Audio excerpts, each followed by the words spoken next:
Ya, Assalamualaikum warahmatullahi wabarakatuh. Perkenalkan, nama saya Alvan Nova Rizullah, NIM 19.24001. Saya adalah mahasiswa di Universitas Ahmad Dahlan yang sekarang sedang menempuh di semester 5. Berikut saya akan menampilkan hasil dari tugas akhir saya, yaitu tentang tantangan profesi hukum di era industri 4.0. Sebelum kita membahas tentang apa saja tantangan profesi hukum di era industri 4.0, saya akan terlebih dahulu menjelaskan apa sih sebenarnya era industri 4.0 itu. Karena dengan kita memahami maksud dari era industri 4.0 inilah, kita bisa melihat apa saja yang akan menjadi keuntungan bahkan juga kerugian yang bisa kita alami dengan hadirnya perkembangan teknologi era 4.0. Industri era 4.0 merupakan fenomena di mana teknologi cyber berkolaborasi dengan teknologi otomatis. Pada era 4.0 ini, upaya transformasi dilakukan dengan mengintegrasikan dunia online dan lini produksi di industri eh, dengan semua prosesnya berjalan menggunakan internet sebagai penumpang utama. Dengan kemunculan revolusi ini, mengubah banyak hal dari berbagai bidang sektor, di mana yang pada awalnya membutuhkan banyak sekali pekerja untuk menjalankan operasinya, sekarang digantikan dengan menggunakan mesin teknologi. Pada era 4.0 ini juga, setidaknya itu terdapat 5 pilar utama. 5 pilar utama itu ialah ada Internet of Things, Big Data, Artificial Intelligence, Cloud Computing, dan Additive Manufacturing. Internet of Things. Internet of Things atau IoT merupakan sistem yang menggunakan perangkat komputasi, mekanis, dan mesin digital dalam satu keterhubungan. Dalam satu keterhubungan itu, dia menjalankan fungsinya melalui komunikasi data pada jaringan internet tanpa memerlukan adanya interaksi antar manusia atau interaksi manusia dan komputer. Sistem IoT ini mengintegrasikan 4 komponen, yaitu perangkat sensor, konektivitas, pemrosesan data, dan antarmuka pengguna. Salah satu contohnya yang bisa kita lihat sekarang yaitu adalah penggunaan uang elektronik yang digunakan untuk akses jalan bebas hambatan atau jalan tol. Selanjutnya yaitu ada Big Data. Big Data adalah istilah yang menggambarkan volume besar data, baik terstruktur maupun tidak terstruktur. Namun, bukan jumlah data yang penting, melainkan apa yang dilakukan organisasi terhadap data. Big Data dapat dianalisis untuk pengambilan keputusan maupun strategi bisnis yang lebih baik. Big Data ini memiliki setidaknya ada 4 karakteristik. Yang pertama itu ada volume, di mana organisasi mengumpulkan data dari berbagai sumber, termasuk transaksi bisnis, media sosial, dan informasi dari data sensor atau mesin ke mesin. Yang kedua yaitu kecepatan. Big Data memiliki karakteristik kecepatan di mana data yang dikumpulkan itu akan diproses dengan sangat cepat. Yang ketiga itu ada keberagaman, yang di mana data hadir dalam semua jenis format, mulai dari data terstruktur dan numerik dalam database. Yang terakhir itu ada validitas. Ini berkaitan dengan valid atau tidaknya data yang tersedia. Selanjutnya itu ada artificial intelligence. Artificial intelligence atau bisa kita sebut AI merupakan sebuah teknologi komputer atau mesin yang memiliki kecerdasan layaknya seperti manusia dan bisa diatur sesuai keinginan manusia. AI bekerja dengan mempelajari data yang diterima secara berkesinambungan. Semakin banyak data yang diterimanya, maka akan semakin baik pula AI dalam membuat prediksi. Yang pilar selanjutnya yaitu ada cloud computing. Cloud computing ini merupakan komputasi awan yang dimana teknologi yang menjadikan internet sebagai pusat pengelolaan data dan aplikasi, di mana pengguna komputer diberikan hak akses login menggunakan cloud computing untuk dapat mengkonfigurasikan badan atau server melalui internet.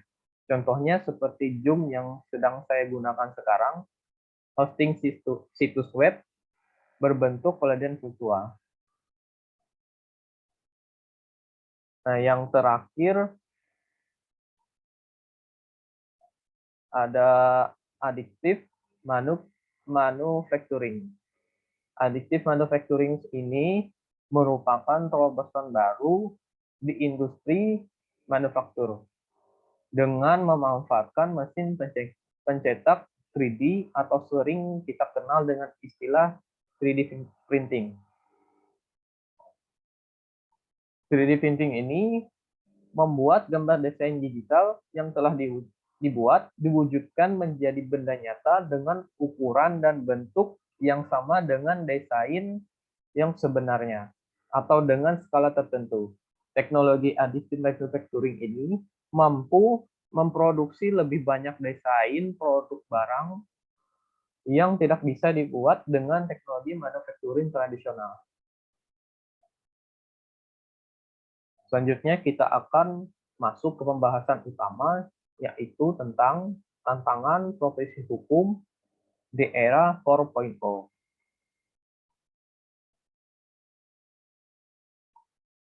Pada dasarnya, tantangan profesi hukum di era industri 4.0 ini mengalami perubahan di mana yang sebelumnya konvensional rule profesi hukum menuju pelayanan berbasis teknologi dan digitalisasi, di mana semua hal yang dilakukan tidak terlepas dari yang namanya internet.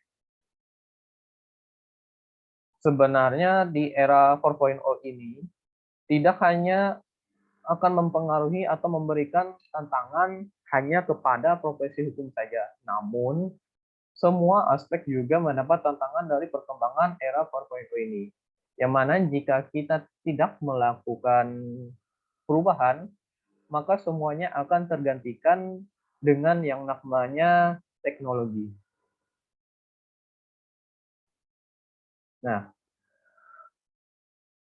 selanjutnya, tantangan di era industri 4.0 ini itu diperkuat dengan hadirnya COVID-19, di mana yang dulunya kita bisa bekerja di kantor, yang dulunya kita bisa bebas berkumpul banyak orang di pandemi COVID-19 ini, dia mendorong kita untuk melakukan semua kegiatan dilakukan secara online.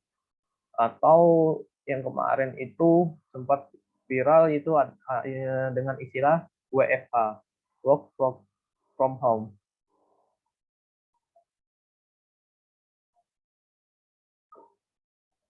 Salah satu dampak dan bisa kita lihat adalah proses belajar mengajar yang dimana kita dulunya dilakukan antara guru dan murid langsung tatap muka di kelas, namun sekarang hal itu berubah menjadi saling terhubung dalam suatu jaringan online melalui media seperti Zoom, Meet, dan platform lainnya. Oke. Nah, apa saja yang menjadi tantangan profesi hukum ke depannya di era industri 4.0 ini? Salah satu tantangan yang akan dihadapi oleh era industri 4.0 ini yaitu adalah terjadinya disrupsi profesi hukum. Disrupsi profesi hukum. Disrupsi ini mengancam profesi hukum seperti kantor-kantor advokat, notaris, dan juga pengadilan jika yang mana sebelumnya hukum itu terasa rumit bagi orang awam, sehingga mereka memerlukan konsultan hukum bagi yang berurusan dengan hukum. Ini di era 4.0 ini tersedia yang namanya tadi artificial intelligence yang mana mampu memecahkan berbagai persoalan hukum sehingga orang tidak perlu lagi datang ke konsultan hukum atau datang ke kantor konsultan hukum. Teknologi yang lebih canggih akan menggantikan sesuatu yang bersifat teknologi pula. Maka profesi hukum yang cara berhukumnya mekanis akan digantikan dengan yang namanya tadi artificial intelligence yang dia itu lebih cepat dan lebih akurat. Gelombang perubahan itu selalu mengejutkan. Setelah kita melewati tren yang begitu panjang, tiba-tiba kita menghadapi perubahan yang berbeda sama sekali polanya. Seperti kini, dunia memasuki era disrupsi. Bagi yang tidak siap, disrupsi itu bagaikan seperti tsunami yang menjungkir balikan apa saja, bahkan sejumlah bisnis raksasa yang tidak inovatif.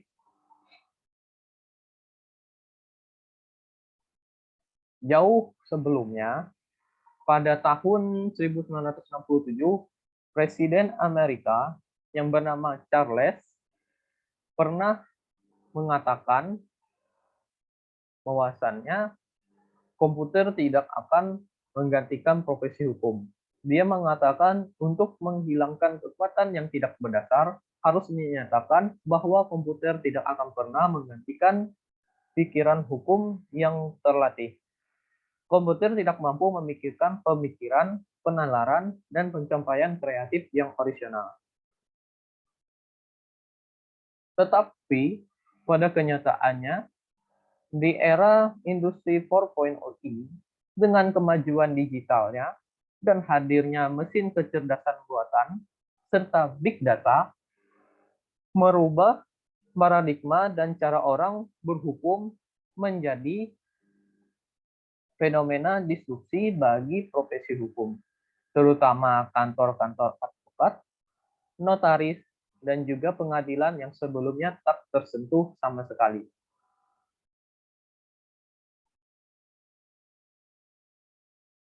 Melihat fenomena ini, para praktisi hukum pun berkumpul di Ted Law Fest yang diadakan pada 2018 lalu di Suntec Singapore Convention dan Exhibition Center. Mereka berkumpul untuk mengutarakan kecemasan mereka, yang mana kecemasan mereka itu adalah suatu saat para pihak yang berperkara mungkin tidak lagi membutuhkan advokat, notaris, dan konsultan hukum sebagai penyedia jasa layanan hukum. Penggunaan jasa layanan hukum, mulai dari konsultan hukum, pembuatan kontrak bisnis, hingga beracara dalam perkara di pengadilan, bisa memilih beragam kecerdasan buatan yang mulai marak dikembangkan. Sebagaimana yang bisa kita lihat di dunia bisnis, di era 4.0 ini, di era disrupsi ini, teknologi menggila siapa saja yang tidak inovatif dan efisien, termasuk dunia advokat dan notaris yang telah menjadi industri bisnis.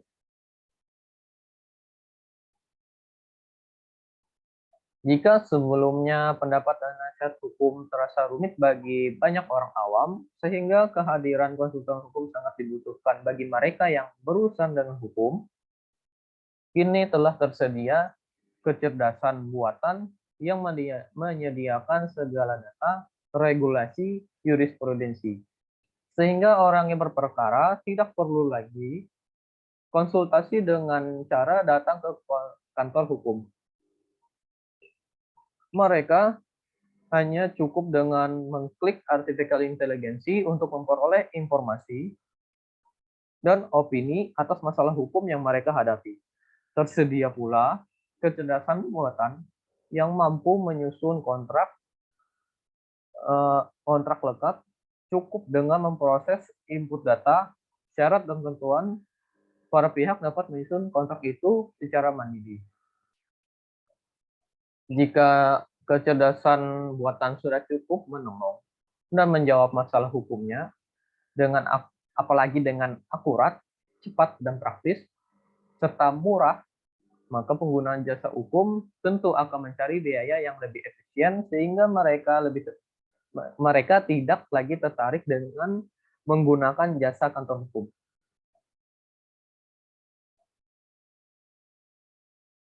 Selanjutnya yaitu dengan melihatnya disrupsi ini di bidang hukum, itu dengan hadirnya mesin kecerdasan buatan, kita bisa melihatnya sebagai sebuah ancaman sekaligus juga peluang bagi kita yang mampu melakukan inovasi. Kemunculan mesin kecerdasan buatan bukan menggantikan advokat manusia, melainkan justru membantu pekerjaan para praktisi hukum sehingga lebih akurat dan cepat. Namun di sisi lain juga, dengan hadirnya mesin kecerdasan buatan ini, yang diprediksikan dalam waktu yang tidak lama akan mengambil alih sebagian pekerjaan para praktisi hukum. Oleh karena itu, kebangkitan kecerdasan buatan dan disrupsi di bidang hukum mendorong orang mempertanyakan eksistensi paradigma profesi hukum itu. Selanjutnya saya akan membahas tentang beberapa tantangan yang akan dihadapi oleh profesi hukum di era industri 4.0. Tantangan pertama yaitu adalah di mana profesi hukum manusia melawan kecerdasan buatan. Pengetahuan adalah basis dibangunnya premis-premis atau dalil-dalil umum sains yang untuk selanjutnya sains akan berperan sebagai ibu kandung. Dari kelahiran teknologi. Teknologi yang sebelumnya dipandang sebagai produk-produk hilir yang dihasilkan manusia, kini justru berkompetensi dengan manusia.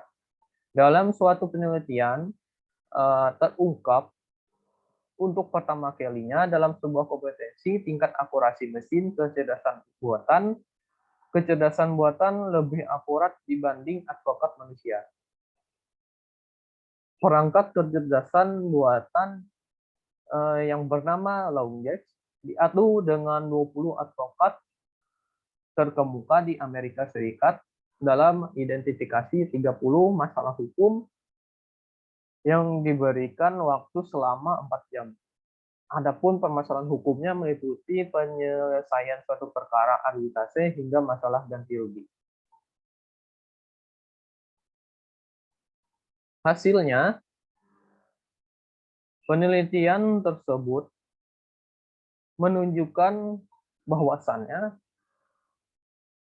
keakuratan dari mesin kecerdasan buatan yang bernama LongGex tadi dalam mengidentifikasikan dan menangani suatu masalah hukum dibandingkan advokat manusia. Hasil riset tersebut menunjukkan bahwa advokat manusia mencapai nilai rata-rata akurasi sebesar 85%. Sedangkan kecerdasan buatan LongGex mencapai tingkat akurasi hingga 94% dalam mereview dan mengidentifikasi masalah hukum. Penelitian tersebut juga mengukur dan membandingkan dari segi waktu, yaitu seberapa cepat mesin kecerdasan buatan tersebut mampu mereview 5 perjanjian dibandingkan dengan advokat berpengalaman tersebut untuk mengevaluasi objek perjanjian yang sama. Hasilnya advokat manusia membutuhkan waktu rata-rata 92 menit. Sedangkan mesin kecerdasan buatan hanya membutuhkan waktu rata-rata 26 detik.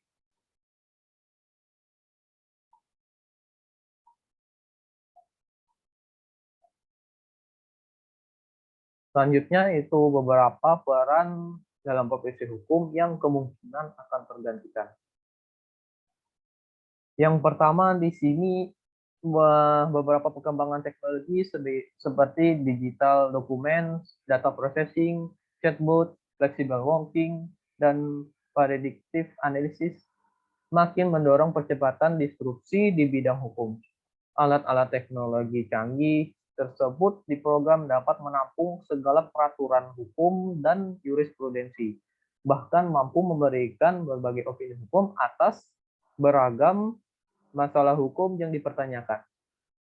Tentunya dapat kita lihat di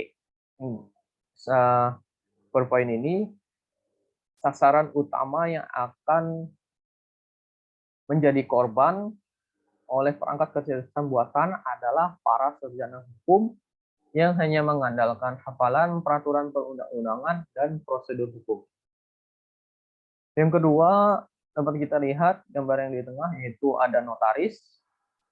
Potensi korban selanjutnya adalah notaris dan konsultan hukum. Untuk profesi hukum dan pengaturan yang ketat, misalnya syarat khusus untuk menjadi notaris dan advokat, orang bisa mengatakan hari ini mesin kecerdasan bukanlah kompetitor bagi para notaris, karena hukum mengatur absahnya suatu perjanjian mensyaratkan akta notaris, misalnya pendirian perseroan terbatas, perjanjian fidusia, dan sebagainya. Bisa dibayangkan bagaimana profesi notaris jika di masa depan hukum tidak menentukan absahnya perjanjian tersebut harus melalui notaris. Maka pekerjaan hukum yang bersifat teknis seperti menyusun perjanjian atau kontrak akan mudah tergantikan dengan mesin kecerdasan buatan. Para pihak yang berkontrak cukup dengan bantuan mesin kecerdasan buatan dapat menyusun kontrak bisnis secara mandiri dalam aplikasi internet di depan komputer. Mereka cukup dengan memproses input data, syarat, dan ketentuan dari para pihak. Yang ketiga, dengan perkembangan digitalisasi, mungkin juga akan menggilas jasa konsultan hukum. Hukum karena perusahaan tidak lagi membutuhkannya setelah peran itu digantikan dengan mesin kecerdasan buatan.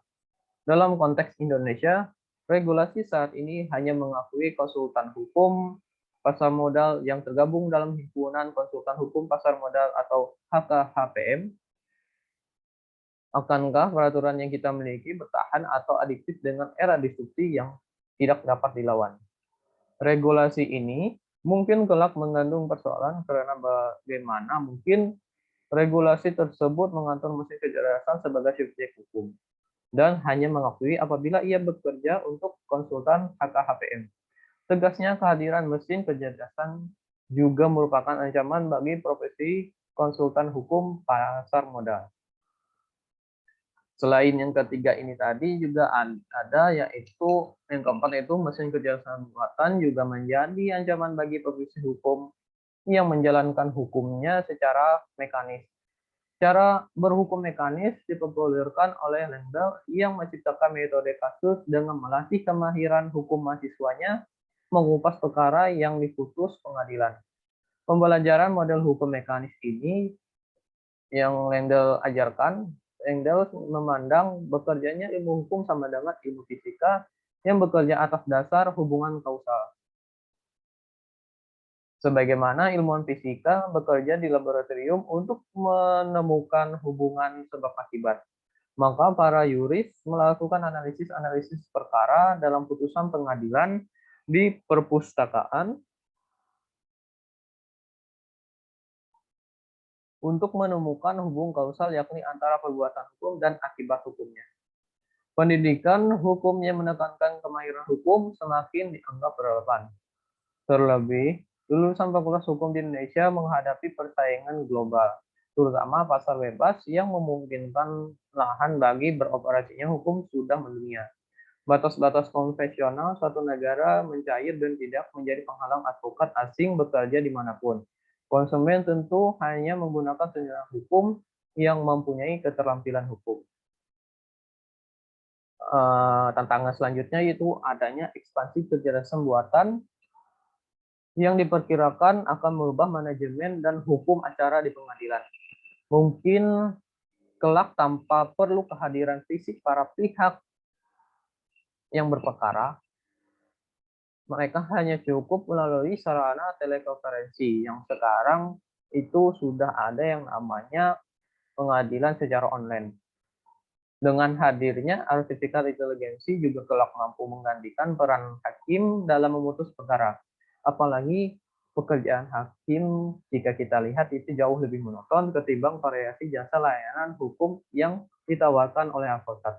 Sehingga segera kita akan menghadapi mesin yang bisa memutuskan mana yang benar dalam sengketa hukum.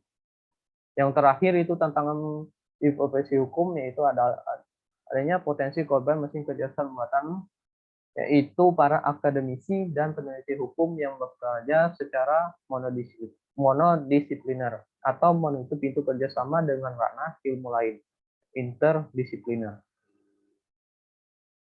Kesimpulannya, revolusi industri era 4.0 ini telah mengubah cara orang-orang berinteraksi dengan hukum.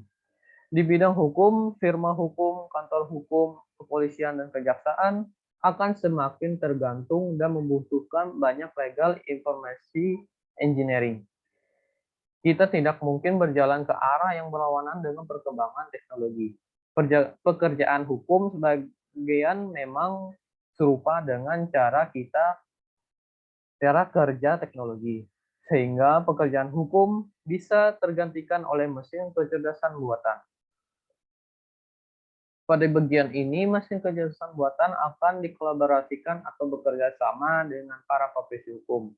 Hal ini bertujuan agar kedua kecerdasan antara manusia dengan mesin kecerdasan buatan dapat dipadukan untuk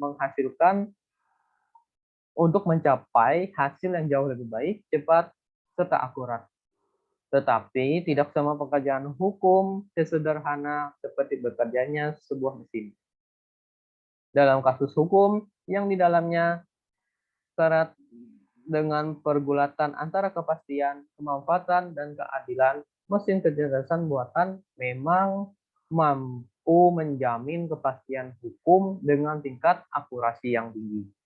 Tetapi mesin tidak mempunyai kepekaan untuk mendekatkan hukum pada yang namanya keadilan.